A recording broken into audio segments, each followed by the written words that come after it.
जो बीत गया उसे सोचा नहीं करते, जो मिल गया उसे खोया नहीं करते, अक्सर उन्हीं को मिलती है मंजिल जो वक्त और हालात पर रोया नहीं करते। तो दोस्तों आज की मैं संकेत आपका गुरु आज की कार्यवाही शुरू करता हूं। आज हम क्या पढ़ने वाले हैं? इंटेलिजेंस। इंटेलिजेंस यानी बुद्धिमत्ता। ठीक है, तो अब हम इसको जानेंगे कि भाई ये इंटेलिजेंस है किस खेत की चिड़िया का नाम है ना। तो इंटेलिजेंस क्या है भाई? आपका आईक्यू। आईक्यू की बात क्या करते हैं हम? आईक्यू होता क्या है? इंटेलिजेंस कोशिएंट है ना। तो आईक्यू क्या है हमारा? इंटेलिजेंस। तो अब देखते हैं आपको क्या क्या कहा जाता है कि भाई जिन बच्चों का आईक्यू ज्यादा है वो ज्यादा इंटेलिजेंट है ना, और जिन बच्चों का आईक्यू कम है वो डफर हैं, इडियट हैं, है ना। इस टाइप से बोला जाता है। लेकिन क्या आईक्यू आईक्यू ही डिपेंड करता है किसी की इंटेलिजेंस पर? हाँ भाई, बहुत सारे बच्चे अगर करके सीख सकते हैं ना, अगर किसी पर ध्यान दिया जाए तो वो अच्छा सीख सकते हैं ना भाई। कोई व्यक्ति, कोई बच्चा धीरे से सीखता है ना, धीरे धीरे सीखता है क्योंकि उसका इंटेलिजेंस लेवल इतना अच्छा नहीं होता है ना। क्यों? क्योंकि उसका इन्वायरमेंट का उसको बहुत हद तक प्रभाव पड़ता है, हेरिडिटी का भी प्रभाव पड़ता है। ठीक है, तो क्या है भाई इंटेलिजेंस क्या है? उसका बच्चों पर बहुत हद तक प्रभाव पड़ता है। ठीक है, तो चलिएगा सबसे पहले शुरू करते हैं। फर्स्ट पॉइंट हमारा क्या कहता है? It is ability to adjust with the environment. भाई ये एबिलिटी है ना, किसी भी इंसान की एबिलिटी इन्वायरमेंट में घुल मिलने की एबिलिटी है ना। इन्वायरमेंट अपने आस पड़ोस से में जो बात करते हैं, आपके वातावरण में जो भी लोग रहते हैं है ना, आसपास के लोग, उसमें घुल मिलना है ना, यही एक एबिलिटी है। ये भी क्या है? एक क्षमता है।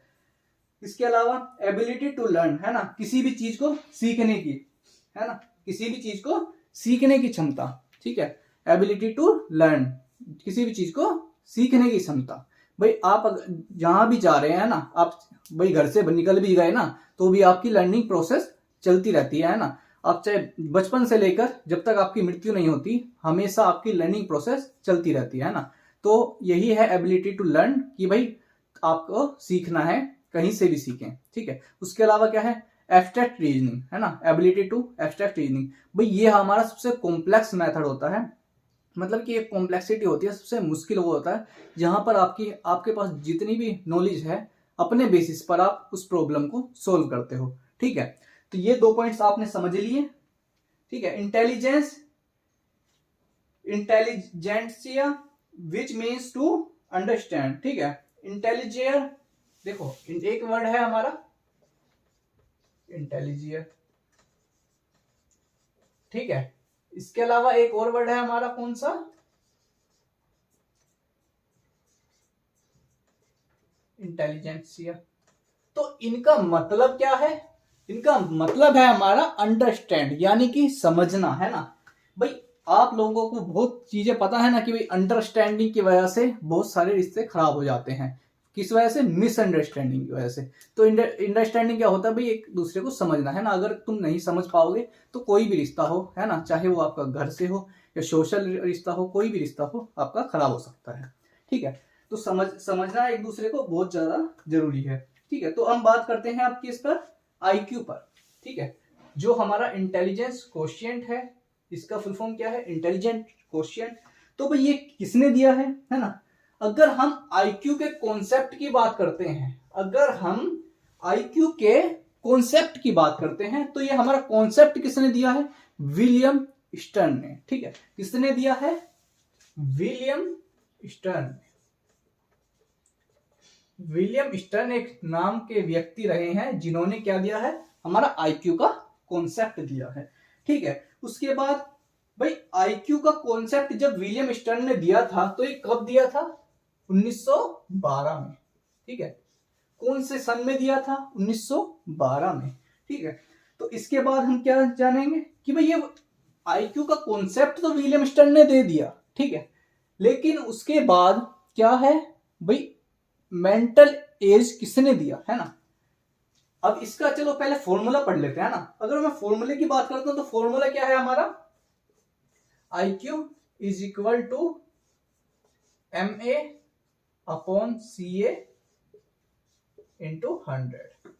ठीक है, तो भाई ये हमारा क्या होता है? IQ का फॉर्मूला होता है। भाई यहां पर IQ क्या है? Intelligence question. MA क्या है? हमारी मेंटल एज। सीए क्या है, हमारी क्रोनोलॉजिकल एज, ठीक है। तो भाई इसमें क्या अंतर है, ठीक है, इसमें क्या अंतर है भाई। अगर मैं आपकी बात करता हूं क्रोनोलॉजिकल एज की, है ना, अगर मैं इसकी बात करता हूं तो ये आपकी क्या है भाई, आपकी डेट ऑफ बर्थ, ठीक है। ये क्या है, आपकी डेट ऑफ बर्थ भाई। डेट ऑफ बर्थ यानी कि आपका जन्म 1997 में है, 96 में है, तो भाई आपकी कितनी एज हो गई, है ना, उसके हिसाब से आपकी कितनी एज हो गई। तो भाई डेट ऑफ बर्थ पर डिपेंड करता है आपका क्या, क्रोनोलॉजिकल एज, ठीक है। ये सबके लिए डिफरेंट होगी, ठीक है। और मेंटल एज क्या है, मेंटल एज आपकी वो होती है जैसे आप अभी 6th क्लास के स्टूडेंट हैं और आप क्वेश्चन क्या सोल्व कर रहे हैं 5th क्लास का, है ना, 6th क्लास की चीजें आपको समझ ही नहीं आती, तो आपकी मेंटल एज क्या है, लो है ना, लो है। और जबकि आपकी क्रोनोलॉजिकल एज के हिसाब से आपकी मेंटल एज क्या होनी चाहिए थी, 6th क्लास वाली, लेकिन आप क्वेश्चन कौन से सोल्व कर रहे हैं 5th क्लास वाले, तो आपकी क्या है, मेंटल एज कम है, ठीक है। लेकिन अगर आप 6th क्लास में होकर के 7th या 8th क्लास के क्वेश्चन सोल्व कर रहे होते हैं, है ना, आपकी थिंकिंग कैपेसिटी ऐसी होती है ना, एबिलिटी आपकी ऐसी है कि आप 7th या 8th क्लास के क्वेश्चन सोल्व कर रहे होते हैं, तो आपकी मेंटल एज क्या है, आपकी एज के मुताबिक आपकी मेंटल एज क्या है, ज्यादा है। तो भाई ये मेंटल एज का कॉन्सेप्ट दिया किसने था, मेंटल एज का कॉन्सेप्ट दिया किसने था, मेंटल एज का कॉन्सेप्ट दिया था हमारा किसने, अल्फ्रेड बिनेट, ठीक है। अल्फ्रेड बिनेट ने हमारा मेंटल एज का कॉन्सेप्ट दिया था। और ये मेंटल एज का कॉन्सेप्ट जब दिया तो ये कब दिया था, 1905 में, ठीक है। सन 1905 में अल्फ्रेड बिनेट ने क्या दिया, मेंटल एज का फॉर्मूला दिया, ठीक है। अब मेंटल एज का फॉर्मूला आपको पता चल गया किसने दिया, ठीक है। आईक्यू का कॉन्सेप्ट आपको पता चल गया किसने दिया। तो भाई ये आईक्यू का जो फॉर्मूला दिया था, ये जो आईक्यू का पूरा फॉर्मूला है ना, ये भी तो किसी ने दिया होगा, है ना, ये भी तो किसी ने दिया होगा। तो ये किसने दिया था आईक्यू का फॉर्मूला, तो भाई जब हम आईक्यू के फॉर्मूले की बात करते हैं तो ये हमारा दिया था लुईस टर्मन ने। किसने दिया था, लुईस टर्मन ने, ठीक है। लुईस टर्मन ने दिया था भाई, कब दिया था, है ना, लुईस टर्मन ने कब दिया था आईक्यू का फॉर्मूला, ये दिया था हमारा 1916 में, 1916 में। भाई इसको याद करने का तरीका मैं आपको बता देता हूं, ठीक है। भाई सबसे पहले हमारा क्या आया, सबसे पहले क्या आया भाई, सबसे पहले क्या दिया भाई, 1905 में क्या दे दिया, मेंटल एज का फॉर्म, मतलब मेंटल एज का कॉन्सेप्ट दे दिया। जब मेंटल एज का कॉन्सेप्ट दिया अल्फ्रेड बिनेट ने 1905 में, उसके बाद क्या हुआ, इस कॉन्सेप्ट को समझा दिया किसने, कॉन्सेप्ट निकाल दिया आईक्यू का किसने, विलियम स्टर्न ने 1912 में। उसके बाद जब विलियम स्टर्न ने कॉन्सेप्ट निकाल दिया 1912 में, तो वो एक फॉर्मूला आजाद कर दिया, है ना, एक फॉर्मूला निकाल दिया, किसने निकाला, लुईस टर्मन ने 1916 में, ठीक है। तो अब इसको थोड़ा सा टेबल के थ्रू जान लेते हैं हम। तो भाई अगर हम बात करें फर्स्ट इंटेलिजेंस टेस्ट की, ठीक है, तो फर्स्ट इंटेलिजेंस टेस्ट हमारा किसने दिया था, अल्फ्रेड बिनेट, ठीक है। तो जब इन्होंने फर्स्ट इंटेलिजेंस टेस्ट दिया था तो वो कब दिया था इन्होंने, 1905 में, ठीक है। फर्स्ट इंटेलिजेंस टेस्ट इन्होंने दिया था 1905 में। लेकिन जब इन्होंने मेंटल एज दिया था वो क्या दिया था हमारा 1908 में, ठीक है। पीछे शायद 1905 लिखवा दिया है तो वो से करेक्ट कर लेना, ठीक है। तो अब हम टेबल पे बात करते हैं भाई, किस आईक्यू का बच्चा कितना इंटेलिजेंट होता है, ठीक है। भाई आपके सामने एक चार्ट नजर आ रहा होगा, है ना। तो इसमें क्या है भाई, एक तरफ तो हमने क्लासिफिकेशन कर दी, है ना, भाई कितना अच्छा है कि अच्छा नहीं है बच्चा, है ना, उसका आईक्यू अच्छा है कि नहीं है। दूसरी तरफ आईक्यू दिखा दिया, है ना, आईक्यू की रेंज दिखा दी हमने, ठीक है। तो सबसे अगर हम बात करते हैं कि एक नॉर्मल और एवरेज बच्चे का आईक्यू लेवल कितना होता है, तो वो होता है हमारा 90 से 109, ठीक है। और बिलो एवरेज का 80 से 89, ठीक है। डल और बॉर्डर लाइन, ठीक है, तो उसका आईक्यू क्या होता है हमारा 70 से 79। और फीबल माइंडेड और मोरन का आईक्यू क्या होता है हमारा 50 से 69, ठीक है। उसके बाद आता है हमारा इम्बेसाइल क्या होता है हमारा 25 से 49। और जो आप बच्चों को बोल देते हो ना इडियट, ये तो इडियट है, उसका आईक्यू होता है हमारा 0 से 24, ठीक है।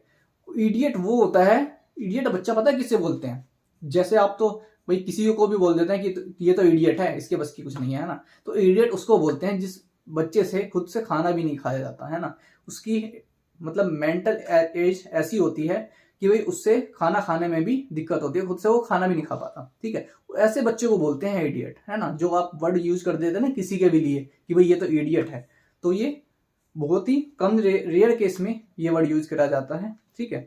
तो ऐसे ही किसी को इडियट नहीं बोलना चाहिए, ठीक है। तो उसके बाद क्या है हमारा अबोव एवरेज कौन से बच्चे होते हैं, जो एवरेज से ऊपर होते हैं, वो क्या है हमारा 110 से 119 के बीच की रेंज आएगी। उसके बाद कुछ बच्चे होते हैं जिन्हें हम सुपीरियर बोलते हैं ना, जिनका आईक्यू क्या है, आईक्यू लेवल सुपीरियर होता है 120 से 129 तक, और जिसका वेरी सुपीरियर होता है वो होता है हमारा 130 से 139। और नियर जीनियस और जीनियस है ना, जो हमारा आईक्यू होता है 140 या उससे अबव, ठीक है। ये एक चार्ट था, इसको आप एक बार नजर मान लेना, ठीक है। चलिएगा तो आगे की बात करते हैं।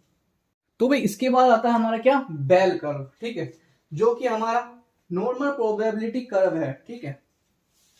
बेल कर्व यानी कि बेल कर्व, ठीक है, बेल कर्व यानी कि क्या हमारा एनपीसी। एनपीसी की फुल फॉर्म क्या है हमारा, नॉर्मल प्रोबेबिलिटी कर्व। क्या है, नॉर्मल प्रोबेबिलिटी कर्व, ठीक है। उसके बाद क्या है भाई, एक क्या है हमारा 3 रिंग मॉडल है, 3 रिंग मॉडल जो रेंजोली ने दिया है हमारा, ठीक है। रेंजोली ने दिया हमारा क्या, 3 रिंग मॉडल। तो भाई 3 रिंग मॉडल क्या है भाई, 3 रिंग मॉडल अगर जिन बच्चों ने सीटेट की एग्जाम की तैयारी करी है उसको वो जानते हैं कि ये 3 रिंग मॉडल होता क्या है, ठीक है। तो मैं 3 रिंग मॉडल को डिस्कस करता हूं। भाई 3 रिंग बनी होती है, ठीक है, 3 रिंग, 1 2 और 3, ठीक है। भाई ये क्या है हमारा 3 रिंग मॉडल। भाई इन दोनों के बीच के कॉमन नहीं, तो हम किसकी बात कर रहे थे, रेंजूली की बात, ठीक है, जो हमारा 3 रिंग मॉडल है, ठीक है, 3 रिंग मॉडल है, ठीक है। तो इसमें क्या है, इन दोनों के बीच का कॉमन पार्ट ये हो जाता है, इन दोनों के बीच का कॉमन पार्ट ये हो जाता है, और इन दोनों का कॉमन पार्ट ये, और बीच वाला क्या है हमारा तीनों का कॉमन पार्ट, ठीक है। तो अब यहां पर अगर मैं बात करूं तो एक रिंग, इसको हम किससे डिनोट कर सकते हैं, 2 और ये सिग्मा 3, ठीक है। तो भाई अब देखिएगा ये यहां पर क्या है, फर्स्ट ये है हमारा, सेकंड ये है और ये थर्ड है, ठीक है। सीक्वेंस में हम चलते हैं, फर्स्ट सेकंड थर्ड, ठीक है। तो भाई फर्स्ट हमारा सिग्मा 1 किसको डिनोट करता है हमारा, इसको अगर याद करने का तरीका बताऊं तो मैं क्या है हमारा ए सी सी, ए से हमारा एबिलिटी हो जाएगा, सी से हमारा क्रिएटिविटी हो जाएगा, और सी से हमारा कमिटमेंट हो जाएगा, ठीक है। ए से एबिलिटी, सी से कमिटमेंट, फिर सी से क्रिएटिविटी, ठीक है। तो फर्स्ट हमारा क्या है, हाई एबिलिटी, फर्स्ट हमारा क्या है, हाई एबिलिटी। सेकंड हमारा क्या है, हाई कमिटमेंट, ठीक है, हाई कमिटमेंट। सलमान खान का डायलॉग सुना है ना, एक बार मैंने कमिटमेंट कर दी तो उसके बाद तो मैं खुद की भी नहीं सुनता, तो ये क्या है हमारा हाई कमिटमेंट है। उसके बाद क्या है, हाई क्रिएटिविटी, ठीक है, थर्ड है हमारा हाई क्रिएटिविटी। तो भाई ये 3 है, ठीक है, हाई एबिलिटी हो गया, हाई कमिटमेंट हो गया, हाई क्रिएटिविटी हो गया। अब ये होते क्या है, ठीक है भाई, हाई एबिलिटी की बात करता हूं तो ये हमारा किससे संबंधित होता है, ये हमारा इंटेलिजेंस से संबंधित होता है। जब मैं हाई कमिटमेंट की बात करता हूं तो ये हमारा क्या है, मोटिवेशन, किससे संबंधित है, मोटिवेशन से, ठीक है। और हाई क्रिएटिविटी की बात करें तो जो बच्चे क्रिएटिव है ना, तो अगर जो बच्चे क्रिएटिव हैं वो जरूरी नहीं कि उनका इंटेलिजेंस लेवल मतलब आईक्यू लेवल बहुत अच्छा रहा होगा, ठीक है। एवरेज और नॉर्मल एवरेज बच्चे भी काफी क्रिएटिव होते हैं, है ना, बस उसमें करने की चाह होनी चाहिए, है ना। क्रिएटिविटी हर बच्चे के अंदर है, ठीक है, वो मैटर नहीं करता कि वो इंटेलिजेंट है कि नहीं है ना, बस एक नॉर्मल एवरेज बच्चा भी क्रिएटिव हो सकता है, ठीक है। तो इसके बाद हम क्या पढ़ेंगे भाई, सबसे पहले क्या जानेंगे, अब हम पहले तो ये बात करते हैं अब हम किसकी, सिंगल फैक्टर 2 फैक्टर थ्योरी, है ना, एक सिंगल फैक्टर यूनिफैक्टर बोल सकते हैं हम उसे, और उसके अलावा 2 फैक्टर थ्योरी को पढ़ सकते हैं, है ना। उससे पहले कि भाई ये इंटेलिजेंस दिया किसने, अगर मैं इंटेलिजेंस की बात करता हूं है ना, इंटेलिजेंस की बात करता हूं तो ये इस पर बात किसने की है, पहले पर्सन कौन है जिसने इंटेलिजेंस पर बात करी है, तो वो है हमारे कौन, सर फ्रेंकिस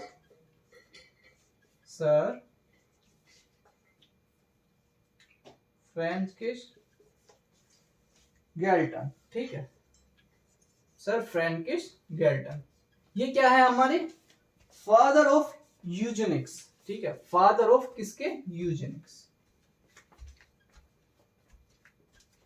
ये हमारे फादर ऑफ यूजेनिक्स रहे हैं कौन, सर फ्रेंकिस गैल्टन। इन्होंने सबसे पहले इंटेलिजेंस पर बात करी है। ठीक है, तो अब हम सिंगल फैक्टर और टू फैक्टर थ्योरी को बात करते हैं।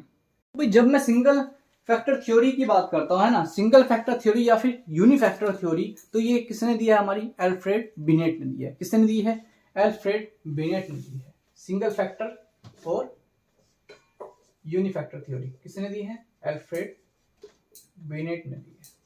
ठीक है, तो उसके बाद अगर मैं बात करूं, इसको क्या बोला गया है, वन फैक्टर थ्योरी। ठीक है, या फिर इसमें सिंगल एंटिटी होती है, इसमें क्या होती है, सिंगल एंटिटी है, इसलिए इसको क्या बोला गया है, सिंगल फैक्टर थ्योरी। ठीक है, उसके बाद आती है हमारी टू फैक्टर थ्योरी, जो हमारी किसने दी है, Charles Spearman. Two factor theory किसने दी है, हमारी चार्ल्स स्पीयरमैन। चार्ल्स स्पीयरमैन ने टू फैक्टर थ्योरी दी है, और ये इन्होंने कब दी थी, 1905 में। ठीक है, 1905 में दी थी चार्ल्स स्पीयरमैन ने, क्या, टू फैक्टर थ्योरी। ठीक है, तो भाई टू फैक्टर थ्योरी है क्या, जैसे कि आपको नजर आ रहा है। ठीक है, ये नजर आ रहा है आपको। ठीक है, भाई बीच में हमारा जनरल हो जाएगा।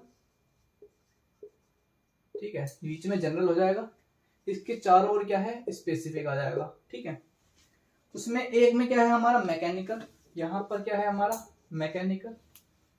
सेकंड में क्या है हमारा स्पेशियल। भाई अगर मैं मैकेनिकल की बात करता हूं तो वो व्यक्ति, है ना, वो व्यक्ति जो क्या है भाई प्लम्बर वगैरह का भी काम कर लेते हैं, है ना, प्लम्बरिंग में जिसकी इंटेलिजेंस है, लेवल हाई है, वो क्या है, इसमें आ जाते हैं हमारे, इसमें आ जाते हैं हमारे मैकेनिकल में। ठीक है, उसके अलावा स्पेशियल, यानी कि जिसको स्पेस से संबंधित जानकारी ज्यादा बेहतर है ना, इंटेलिजेंस है स्पेस से बेहतर। भाई कोई व्यक्ति है घर में आते ही पूरा डिजाइन अपने दिमाग में तैयार कर लेता है कि भाई यहाँ पे सोफा आएगा, यहाँ पे टीवी आएगा, है ना, और इस इतना स्पेस बच जाएगा तो उसमें मेज आ जाएगी। ठीक है, तो ये सारी चीज स्पेस के रिलेटेड जो हमारे जानकारी होती है, मतलब इंटेलिजेंस जिसकी ज्यादा है, वो हमारे स्पेशियल में आ जाएंगे। उसके बाद हमारे क्या, न्यूमेरिकल। भाई ये क्या, न्यूमेरिकल ये हमारी मैथ से संबंधित हो जाएगा, है ना, उसका ज्ञान किसको ज्यादा है, किसमें इंटेलिजेंस ज्यादा है। ठीक है, उसके अलावा हमारी क्या, वर्बल, यहां पर क्या है, वर्बल, यानी कि बोलने में, है ना, बोलने में, मौखिक में किसकी इंटेलिजेंस ज्यादा है। भाई इसमें अगर मैं वर्बल की बात करूं तो हमारे डॉक्टर एपीजे अब्दुल कलाम इसका बहुत ही अच्छा एग्जाम्पल है। उसके अलावा एक अच्छे स्पीकर और हमारे कौन कौन से हैं, भाई हमारे श्री नरेंद्र मोदी जी भी हैं, जो हमारे क्या वर्बल का एग्जाम्पल हो जाएंगे। ठीक है, वो भी एक बहुत अच्छे स्पीकर हैं, तो वो भी हमारे वर्बल में आ जाएंगे। तो वो हम कह सकते हैं कि उनकी क्या है, वर्बल इंटेलिजेंस बहुत अच्छी है। ठीक है, तो अब हम बात करते हैं कि इंटेलिजेंस मिला किस किस को बनकर है। ठीक है, इंटेलिजेंस की अगर मैं बात करूं तो किस किस को मिलकर बना है, जनरल प्लस स्पेसिफिक। ठीक है, इंटेलिजेंस किसको मिलकर बना है, जनरल प्लस स्पेसिफिक। ठीक है, भाई अगर देखो एक व्यक्ति है, ठीक है, जैसे कि आपके विराट कोहली है, आप उन्हें क्या किस चीज से जानते हैं, किस चीज से जानते हैं, क्रिकेटर के नाम से, है ना, तो वो एक उनकी एक क्या है, स्पेशलिटी है ना, एक स्पेसिफिक फील्ड है कि भाई वो क्या है, क्रिकेटर है, एक बहुत अच्छे जाने माने क्रिकेटर हैं। ठीक है, MS धोनी क्या है, बहुत अच्छे जाने माने क्रिकेटर हैं। उसके अलावा अगर मैं बात करूं तो भाई अगर विराट कोहली की बात करूं तो वो बहुत सारे खेल खेलते हैं, वो वहां पर भी बेहतर परफॉर्म करते हैं, भाई फुटबॉल भी खेल रहे हैं, है ना, और भी बाकी काफी चीजें करते हैं। महेंद्र सिंह धोनी भी फुटबॉल खेलते हुए देखे गए हैं, है ना, तो भाई ये बाकी चीजों में भी काफी अच्छा परफॉर्म करते हैं। तो इसमें क्या बोलेंगे भाई, इनकी जनरल, ये क्या है, इनकी general ability overall general ability क्या है, जनरल इंटेलिजेंस बहुत अच्छी है इनकी, मतलब हर खेल में हर उसमें बेहतर करते हैं, तो इनकी क्या है, जनरल इंटेलिजेंस अच्छी है, ठीक है। लेकिन कोई एक फील्ड होगी जहां पर ये क्या है, सुपीरियर होंगे, वो इनका क्या है, क्रिकेट है ना।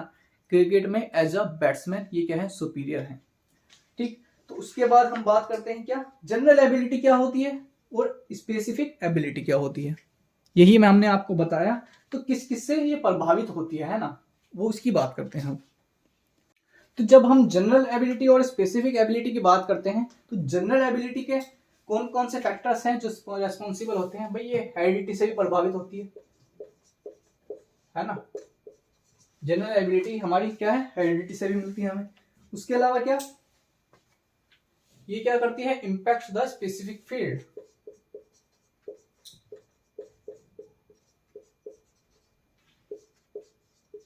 स्पेसिफिक फील्ड, ठीक है भाई, कुछ विशिष्ट फील्ड में भी प्रभाव पड़ता है इसका, ठीक है। स्पेसिफिक एबिलिटी है ना, स्पेसिफिक एबिलिटी। उसके अलावा थर्ड पॉइंट हमारा क्या है, भाई ये इंक्रीज नहीं होती हमारी, है ना, कांट इंक्रीज। जनरल है ये हमारी क्या है, इंक्रीज नहीं होती। लेकिन जहां मैं स्पेसिफिक की बात करता हूं, तो ये क्या है, हमारी ट्रेनिंग के द्वारा क्या करी जाती है, इंप्रूव करी जाती है। अगर हम स्पेसिफिक चीज की बात करते हैं तो ट्रेनिंग के द्वारा वो क्या है, इंक्रीज करी जाती है, उसको बढ़ाया जा सकता है, ठीक है। क्योंकि ये देखो, विराट कोहली हैं आज बहुत महान क्रिकेटर हैं, MS धोनी, सचिन तेंदुलकर, ये बहुत बड़े महान क्रिकेटर रहे हैं। ये क्यों बने हैं, प्रैक्टिस कर करके बने हैं, है ना, एक ट्रेनिंग के थ्रू बने हैं। तो ये क्या है, इनकी एक स्पेसिफिक फील्ड है ना, एक स्पेसिफिक एबिलिटी है, ये इस क्षेत्र में क्या है, सुपीरियर है। और जनरल एबिलिटी, भाई तुम सारी चीजें अच्छी करते हो, वो आ गई हमारी जनरल में, ठीक है। इसके बाद हम ट्रायरिकल इंटेलिजेंस पर बात करते हैं। ट्रायरिकल इंटेलिजेंस यानी मतलब तीन बुद्धि के तीन सिद्धांत जो हम किसने दिए हैं, हमारे स्टर्नबर्ग ने, किसने दिए हैं, स्टर्नबर्ग ने बुद्धि के तीन सिद्धांत दिए हैं, ट्रायरिकल थ्योरी दी है। भाई कौन कौन से हैं, अगर मैं फर्स्ट की बात करता हूं तो वो हमारा क्या है, एनालिटिक। एनालिटिक क्या है हमारा, एनालिटिकल में आता है हमारा, जब हम कंपेयर करते हैं, इवेल्युएट करते हैं या एनालाइज करते हैं, हम किसी को कंपेयर कर रहे हैं ना, इवेल्युएट कर रहे हैं, क्या क्या कर रहे हैं, कंपेयर कर दिया हमने, इवेल्युएट कर दिया, उसके अलावा हमने एनालाइज करते हैं, फिर तो वो सारी चीज क्या है, इसमें आ जाती है एनालिटिकल, या फिर हम इसको और क्या नाम बोल सकते हैं इसका, कॉम्पोनेंशियल, ठीक है। उसके बाद सेकंड हमारा क्या है, भाई क्रिएटिव, है ना, क्रिएटिव इंसान। क्रिएटिव में क्या क्या आ जाता है हमारा, भाई इंसाइट, है ना, आपको एक वो कराई ना, इंसाइटफुल लर्निंग थ्योरी। जब इंसान सोच विचार कर करके कोई एक्शन लेता है, वो क्या होती है, हमारी क्रिएटिव में आ जाती है, क्योंकि उसमें उसकी इंटेलिजेंस का यूज हो रहा होता है ना, उसका दिमाग लग रहा होता है, तो वो कई तरह तरह के आइडिया सोचता है। तो इसमें इंसाइट भी इसके अंदर ही आ जाएगा, क्रिएटिव के अंदर सिंथेसिस आ जाएगा, ठीक है। अडेप्टिंग इन न्यू सिचुएशंस, भाई नई नई सिचुएशन से अडेप्ट करता है, ठीक है। भाई चिंपैंजी ने क्या करा था, नई सिचुएशन से अडेप्ट कर ली थी, आदत है ना, वो उसे धीरे धीरे समझ आ गया था कि इस सिचुएशन से किस तरह से निकला जाएगा, है ना। ऐसे ही बिल्ली ने क्या करा था, उसमें एक्सपेरिमेंट में लीवर प्रेस करा, तो बाद में क्या हुआ, जल्दी वापस आने लग गई, क्योंकि उसकी लर्निंग क्या हो गई, बेहतर हो गई, है ना। उसको समझ आ गया कि भाई मैं लीवर प्रेस करूंगी तो बाहर आ जाऊंगी, धीरे धीरे, पहले ज्यादा टाइम लगा लेकिन बाद में धीरे धीरे कम टाइम लगने लग गया। तो भाई क्या है इसमें, इसका दूसरा नाम क्या है, एक्सपेरियंशियल,